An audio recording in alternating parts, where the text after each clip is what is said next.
Hello, everybody. Welcome back to another episode of Always Almost There, Day After Show Live. Happy Father's Day to all those dads out there, whether you're watching or not. We've got three dads on this podcast who are all spending the afternoon with their families, which is awesome. I'm here coming to you live from Boston, where we just got back from Northlands today. Neil and I, we had an amazing weekend. You can go check out our episode from yesterday. We talk a lot about the festival, how much fun it was. I'm getting ready to head down to Raleigh tomorrow because tonight is the last show of this tour that I will not be at, and I'm very excited about that. But of course, we're not talking about that today. We are here to talk about last night's show in Canandaigua. We've got two great guests, as everybody can see today. We've got Rick and Emily. How are you guys doing today? Fantastic. I got tired from the show, but excited for another one tonight. Amazing. Yeah, absolutely. I agree. Doing good. Ready for Cleveland Sunday. You know what they say. Never miss a Sunday show, Ohio. Yeah. I wish there was a place where I could put odds down, money down on if Coach is going to come out and say something. What's good show, Ohio? Yeah, right. I wish, there was music betting. Ryan Molnar needs to get on that ASAP. All right. Well, Ryan, if you're watching, you need to start prop bets for Goose. See how that goes. Well, let's dive into the show. Let's start with you, Emily. Talk to us about getting into the show. Where were your seats? What was the vibe like pre-show? So vibes pre-show were really high. I drove to Canandaigua with my camper. So it's about a 4 hour and 15-minute drive from Youngstown. And I didn't have a hotel room, so a very super hotel, a super great motel, let me park in their parking lot, and it was very crisp, perfect weather, sun was out. Got there around 1:32, grabbed some drinks, found a spot to have some pre-show hangs. Met up with some friends. And then the venue itself, it kind of reminded me, I think just because of the region, kind of like a little SPAC. It had this little covered bridge, which everybody knows, the bridge at SPAC. And it was a mini version of that. And then again, just that region. New York State. New York City obviously is a great time, but New York State is so gorgeous. Yeah, it's funny that this venue is only a few hours from Toronto, but I've never actually been. My parents and my brother saw Fish there in 2014 while I was at camp. And so I was sad to have to miss one so close to home. But yeah, I've heard amazing things about this venue. Rick, what about you getting to the show? Where'd you end up? Well, so I had a long drive. It was about a 6-hour drive from Maryland. Got to Canandaigua, mid-afternoon, went by the lake, walked around a little bit. It's gorgeous. I mean, the area around there. I mean, I wish I could go there. I stayed for a couple of days, done some kayaking or something, because, it was so nice up there. But I had a smooth drive, pretty easy to get into the venue. I was in the pit, so I got in line early. I had a friend who was coming to her first show, so I wanted to get as close as possible and get her set up right. And but the venue, I agree, the venue is fantastic. I've never been there before, and I will definitely be going back. It's gorgeous. Awesome. Love it. So where were your guys' seats? Yeah, I was just gonna say I agree with the comment about the lawn. I was on the lawn. It was a great lawn, great sight view. I was on the lawn, but in the front of the lawn. Definitely better than SPAC, Uncle Fred's Drive says, which I don't find hard to believe. That's a low bar, right? It's pretty low bar. What about you, Rick? I was down in the pit. The pit there is really cool. I mean, it's tiered and it's got railings on each row. So we were in the second tier of the pit, basically just to the Peter side of Rick, almost dead center. But it was great because it was the stage is a little bit high, so the second tier was perfect eye level and it was a great view. Amazing. I would say the sound was really good too. I think the problem with SPAC that gets a bad rap is the sight line. You can't see anything. They're like ants performing. Sure. You know what I mean? But yeah, I thought the sound was good, and I also thought, because it's been mentioned, there wasn't a lot of talking on the lawn for a Saturday night show. Obviously people were having a good time, but there was no loud or where we were anybody being obnoxious. So that was great. That's awesome. Amazing to hear. Well, let's dive into the show here. Let's start off with the first few songs. Hot Love and the Lazy Poet, Mr. Action, Me and My Uncle. Let's start with you here, Rick. What did you think of the first 3 songs? Yeah, I loved it. I think that Hot Poet is a great great opener. I mean, I think the way it kicks into the song, that sort of like quick start where Rick has to kind of signal everybody get on the right page and jump into it. It's just a great starter. And there was a lot of people around me who didn't seem to know it. A lot of talk of like, oh, this is the new song and that kind of thing. But everybody got into it. It's a great intro to Carter with the drum solo. Just a lot of fun. I think it's just a lot of fun, that song. And then, I mean, the next 2, I had never seen. I see Mr. Action, obviously. That's pretty consistent. I think that's a great song, especially since I was with somebody who's new to Goose. I think it's a great new person song. You know, it's catchy and quick and fun. And then I love Me and My Uncle because I've never seen that one before. I'm a big Dead fan. Going to the Dead and Company this weekend at the Sphere, so that was a lot of fun to catch that one. Yeah, for sure. Nice. Peter's solo on it sounded great. First Me and My Uncle also since Paris, and before that, January 2022. So, a rarity these days. Exciting to see pop up. Emily, what about you? What did you think of the first 3 songs here? So first, just because I didn't say it, my dad passed away, so today's a hard day for me. But sorry, no, please, it's a good thing. It's good to think about him. But he got me into so much music and live music in particular. And his first Dead show was in Rochester, New York, which was stone's throw from where we were in '76. So that was like cool to be in that region. Just thought I'd say that because you mentioned Father's Day, and yeah, this is a great day. So I love celebrating dads. I called my uncle; it was great to like catch up with him. He used to sell T-shirts to get himself through Dead tour, so he was very happy to hear I was out and about. High Love, that was my first one. As soon as they played it, I was like, duh, of course they were opening with this, and it was amazing. It was a perfect opener, just hot off the start. I love Mr. Action. I'm such a huge fan of Mr. Action. I think it's so cool to celebrate the people that are keeping the show going down the road. And it's just such a fun song. And Peter, I mean, there's so much to talk about in the show that it's going to overshadow Mr. Action. We're not going to remember it, but he went off in the keys, and Rick's solo was great. So thought that was amazing. And honestly, I asked to come on the pod today because I wanted to talk about Me and My Uncle. Not just because, I mean, the execution was great. I'm a huge Dead fan. But I think to like have the courage, and that's the word I'll use, even though that's not the word I used in the moment. But to have confidence on Twitter. I said balls. Actually, I tweeted out just the balls. That was my only tweet of the entire show. To come to that region and play that song their way, there's no anything ordinary about the way they play that song, and to just nail it and have people, because I mean, there was just so many, people of all ages at that venue last night, but you could tell so many, people that saw the Dead and like love the Dead, and that region, you can't, again, throw a stone without like hitting a Dead head up there. So just to come in there and play that, the confidence was astounding to me, and that was really what stuck out. I loved it. I have to shout out Matt for Matt because he called it immediately. I was like, no way. He called it immediately. So nice.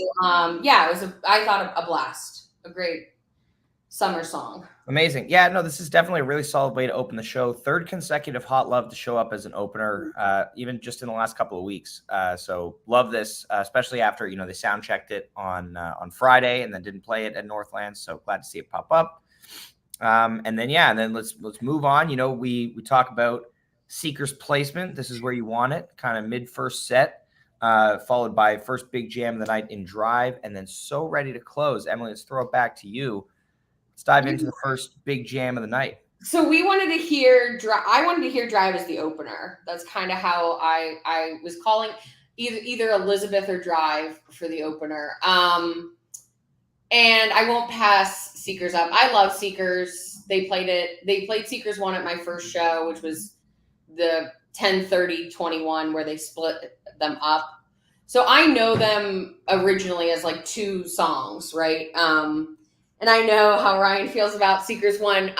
And believe me, there was a lot of people exiting for the bathroom, which is fine. You have to use the restroom at some point in the show. But I love Seekers One. It like always has sounded to me like galloping, like just totally like going into, I don't know, just this big build up into Seekers 2, which was fabulous too. So Seekers 1, Seekers 2, Drive, and are we doing So? Did you say So? Yes. Yeah, and I'm team Slow, admittedly. But a set 1 closer, So, summer again, like this was my first show of the summer, and it was just summer vibes last night. That was like, it felt like being on a lawn. I think this was only my second time seeing Goose on a lawn other than Peach Fest, which was like a festival set. But like, so my first full Goose show on a lawn. And I'm a lawn person. I've never been in a pavilion. I don't think I've ever had pavilion seats. Wow. So, yeah, I mean, I thought the Drive was amazing. I think they have been really, really consistent with that song so far this tour, and forever for the past 2 years, like 2 years that I've really been listening to them. Drive is always just a rocker. So I loved it. I really loved it. Amazing. Rick, your thoughts on Seekers Drive, So Ready? So I'm with Emily. I love Seekers also. That was a song that really the second time I saw them really got me into them. That drop from 1 into 2 is like that moment that sort of where it really hit me. But I thought it was fun. I thought Cotter sounded great on Seekers 1. My friend that was there, who was there for her first show, turned to me in the middle of Seekers 1 and said, they're actually pretty good at their instruments. I was like, yeah, you're right. True. Pretty true, yeah. So, I mean, I thought Seekers 1 and 2 were great.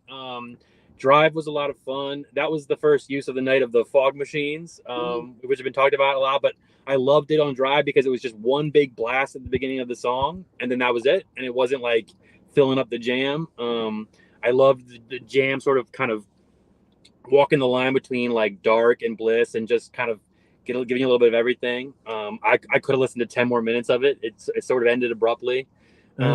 But that So Ready was great. And the So Ready really got the crowd going. Everybody around me was dancing and vibing off of it. The lights towards the end of it, like, incredible. I mean, they were just swinging all over the place and just really setting the place on fire. I mean, it was great. I mean, Rick sounded great on it. Peter sounded great on it. That was a really fun set closer. Yeah, and I mean, I really enjoyed the Drive. Great 2-guitar Goose. You get this first initial rocking segment out of the tune that kind of transitions into some great bliss. Nothing super crazy, but really, really solid late first set. I imagine as the sun's going down, hitting really nice. I think it's really fun too. No spoilers for the next set, but with So Ready and Arcadia both like bookending the 2 sets, those are 2 songs that like most of the crowd knew. And I think it's really, really fun when they do that. And I don't know if they do that purposely, that like, everybody, even the casual fan that's coming there for their first or second show, know those songs. And it's so much fun when there's more crowd participation. Yeah. And I haven't seen a written set list from last night, but I'm curious at the short gap on So Ready, only 3 shows since the last one. And I did a quick glance on allgoose.net. That's the shortest mid-tour gap. So not including like, a few weeks off or different tours. That's the shortest gap since June 2021 between versions of the song. So really interesting, especially because, we were talking about yesterday, I think going into the show, like, okay, Slow Ready's pretty due at this point. That hasn't been played in a little while. So shocked to see So Ready come back again. Curious the thought process behind that one. Slow Ready would have put a damper on that first set. I mean, I'm so glad they played So. It definitely has its slot, and this is it. But let's talk about Set Break here. Start with you, Rick. What were the vibes like at Set Break? How are you feeling? What were you expecting out of Set 2? Everybody was really, really pumped off Set 1. There was a lot of conversation around me, just people like high-fiving and fist bumping about it and being excited about it. I didn't have a whole lot of expectations for Set 2. I was they had been sound checking Fish in the Sea a bunch before the show, so I was really hoping to hear that one. But they were playing it over and over again in the way that was like they're kind of working through it. Maybe it's not coming till tomorrow, kind of thing, But I was just just excited to see some big jams. I knew, like, I mean, Drive was great and So was great, but I was waiting to see them really expand one in the second set. And having, like I said, having a friend that was there for the first time, being like, okay, just wait, because you thought the first set was great. Wait till the second set. They're gonna kick in. They're gonna do 25-minute jams, and an hour is gonna fly by like that in 4 songs or whatever it ends up being. Yeah.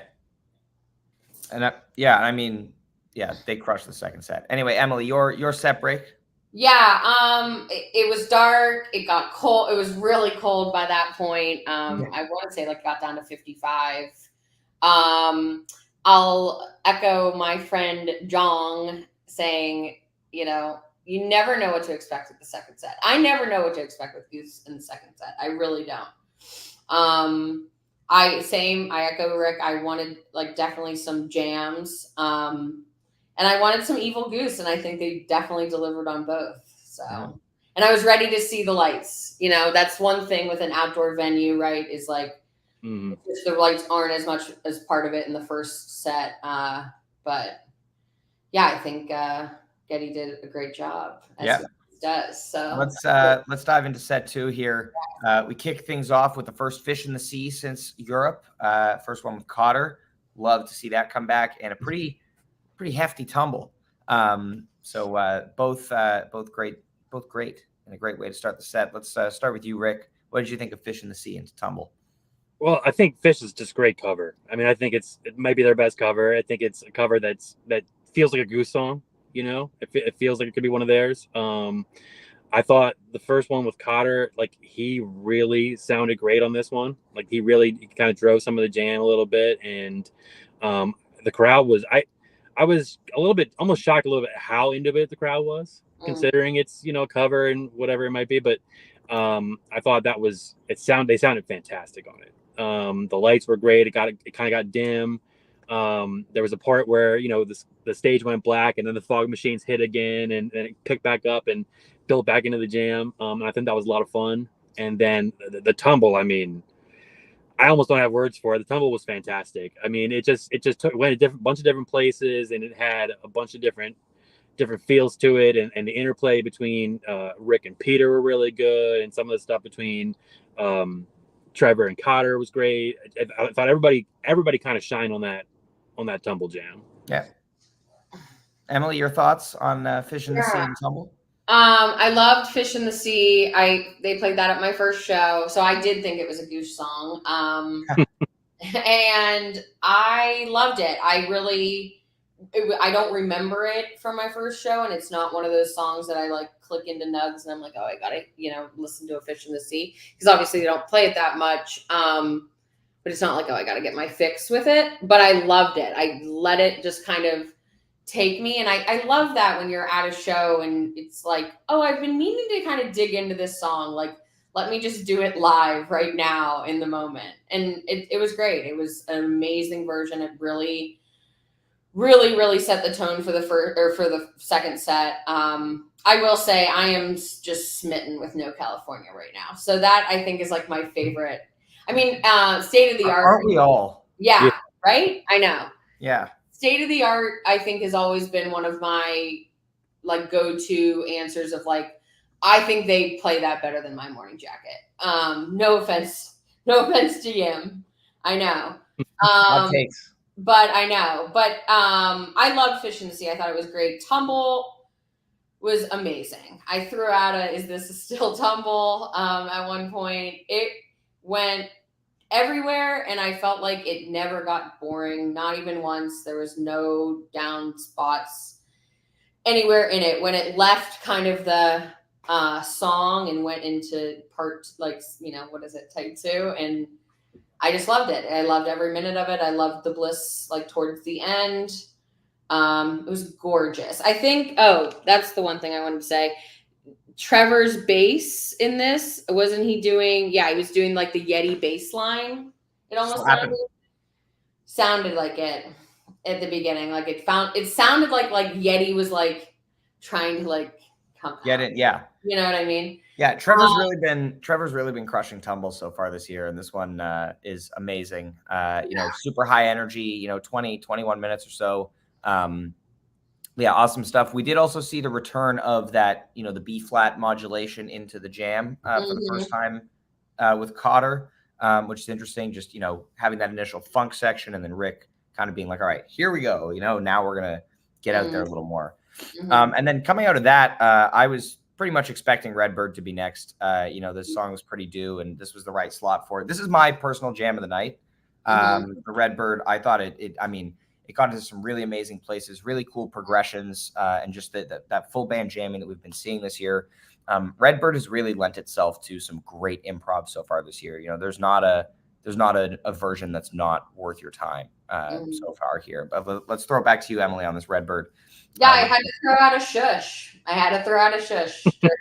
Because it's such a gorgeous song. And Peter, I thought one thing about Peter, he's always so sincere on stage, but you can so tell that he loves playing in this area, that New York State means so much to him, with him. Like, I felt the same way when I saw the video from them at SPAC.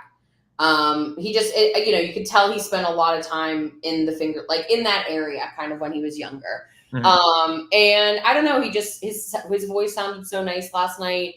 And then the jam, it definitely went places. Like, it was John and I were saying to each other, like, it felt like a little drums and spacey kind of in the middle there, where it just was, it's one of those segments that I was thinking, like, I could go back and listen to this, like, and this sounds boring, but like while I'm working, kind of a thing, where it's like, it's just so, I don't know, heady. Like, I really, really loved it. And me and rounds. I love a round. I love a round. I love when they get going like that. And crowd participation too. It's such a fun song to belt out. So there you go. They were due. I thought it was tonight, maybe because the Cardinal is the Ohio Bird, but Goose is Goose, and they're going to play it the night before. So there you go. Rick, what are your thoughts on this Redbird here? Well, I love rounds too, and I was when we were driving up, we were listening to some of the Arabelo shows. I figured that was kind of like a good, get her started with some Goose stuff on the way up, and that Redbird from the Cap in February had a very special feel to me, being there, and that part where they're hitting the harmonies and they're going in the rounds, and I was really hoping for Redbird last night. Like, listening to that driving up, I was like, this is the song that I want you to hear. Like, I want you to experience this tonight. And when Peter's voice sounded great on it. I thought it sounded really great. And when they got into the rounds right before the jam, you could there's a buzz in the crowd when they get to that part, right?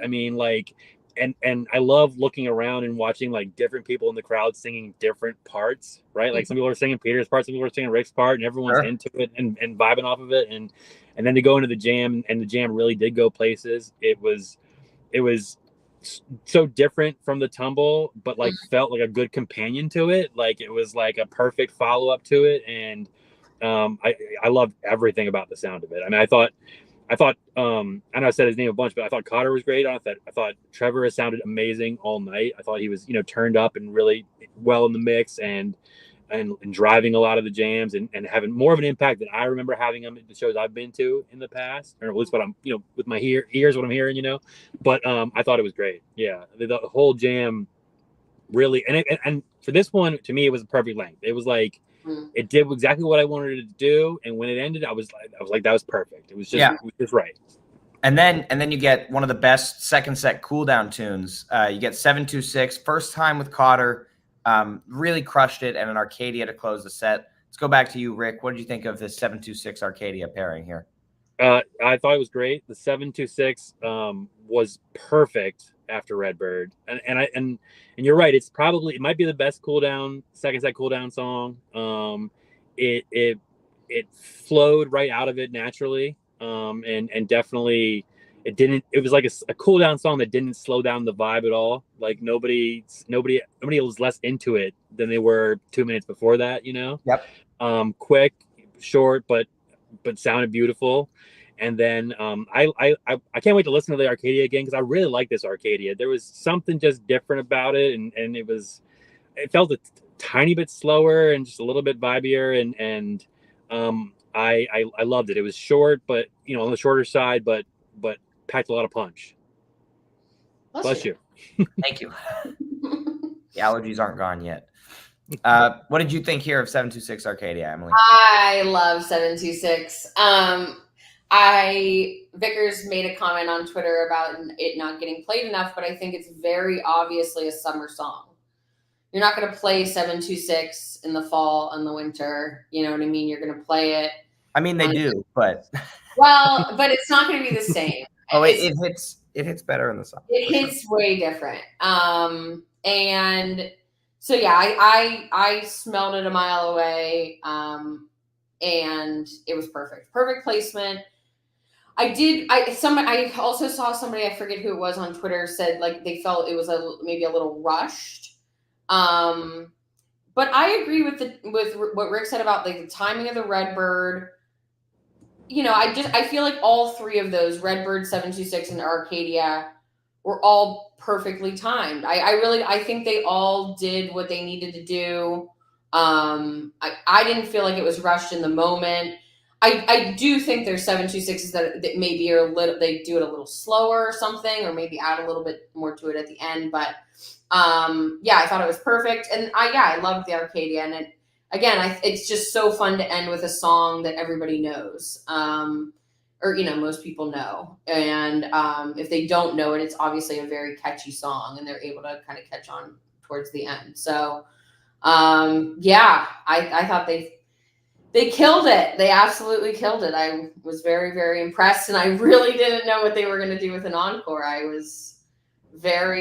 thought maybe White Lights. Yeah, it was kind of a surprise pick. But yeah. I think the Arcadia coming here, I think also, Neil and I were talking about last night, they're kind of, I'm sure they're looking ahead, only a couple more shows until 3 nights at the Fox next week. So I'm sure they're looking ahead, kind of setting up, kind of where they want songs to pop up there. I think we saw that last night. We saw that on Friday at Northlands. Like, they're playing some bangers here. So then, they have enough of a rest that they can pop up again in Atlanta next year. And so I think that was like we're going to play Arcadia now, and then next time it'll get played, it'll be at the Fox. But yeah, super, super fun set closer. And yeah, Madhavan was a complete surprise to me in the encore, especially given how much time they had left, which was not very much. But super solid, like encore performance. They can't all be fiddlers, of course. But it's still, it's a fiery Madhavan encore. But yeah, what are you guys' thoughts on that? I don't want them to all be 30 minutes long. I mean, I think I've made my point previous times. I'm like, jams for me do not need to be long for them to be like super good. And I think the Madhavan, obviously there wasn't like a huge jam in it. But it was so tight, and it was so fun for them. Like, wait, are they really playing this right now? Just the excitement of it, and the shock of it. Because I was thinking either White Lights or Matt for Math said Doobie Song. Like something, I don't know, just a classic encore, and then it was a Madhavan. So everybody, I felt like leaving was buzzing. They left people absolutely high. So and it made you feel like what is there left, but I think that's always, I don't know, kind of in your head if you're going to the next night, and there's always stuff next. There's always stuff left. But it's interesting to hear you say, Ryan, that they have that much foresight, that they're thinking that far ahead. I mean, I guess it makes sense. It does make sense when you're talking about like a 3-night run. I mean, a 3-night run, they're not going to repeat in a 3-night run, so they have to, There you go. Rick, what were your thoughts on the encore? You're right. You guys, I agree with you guys, both of you guys. Like, they don't all need to be fiddlers. And we had our big jams already. But it was a really fun encore song. It kept the energy going in a way that sometimes the encore doesn't. Like, White Lights is a great song, but it doesn't have that same punch and power and excitement to it. And it was like, there was, the break in between the end of the set and the encore was pretty short, so it felt like they just came back out and kept the momentum going. And it was a very punchy, strong version. It was short, but it was very well played and very tight, and just a great way to end the night. I mean, it was, to get a song like that, to get like a banger of a song at the very end, and to really finish strong, like to come out with Arcadia and Madhavan to end the show is like, we're gonna hammer it home and really put the exclamation point on it. And I thought it was a fantastic way to end the set. I didn't feel rushed. Same thing. I didn't feel rushed. It felt like it was just a more concise, tight version, but felt just right, and it was perfect. Yeah, amazing. And so tonight, as I said before at the beginning of the episode, we are in Ohio, in Cleveland, which has historically had some pretty good shows. This is tonight's show is at like an outdoor venue, like on the water, right? Yeah, it's a small venue too. I think like 5,000 Peter people. posted a video of them looking at a tugboat from the stage earlier this afternoon. So I'm excited to see what they do tonight, of course, and can't wait to hop on tour on Tuesday in North Carolina. But thank you both so much for coming on today to talk about last night in Canandaigua. Really appreciate you guys. Have the best time at the show tonight. And once again, happy Father's Day to all the dads out there. We appreciate you and everything that you do, of course. So we will see you guys tomorrow at 3:30 p.m. Eastern to talk about tonight's show in Cleveland. It's going to be a blast. Of course, you can stream tonight free for Nug subscribers, as always. Thanks again. I sound like a broken record, but thank you to you guys. Thanks to everybody for tuning in on your Sunday afternoon. See you guys next time. See you guys.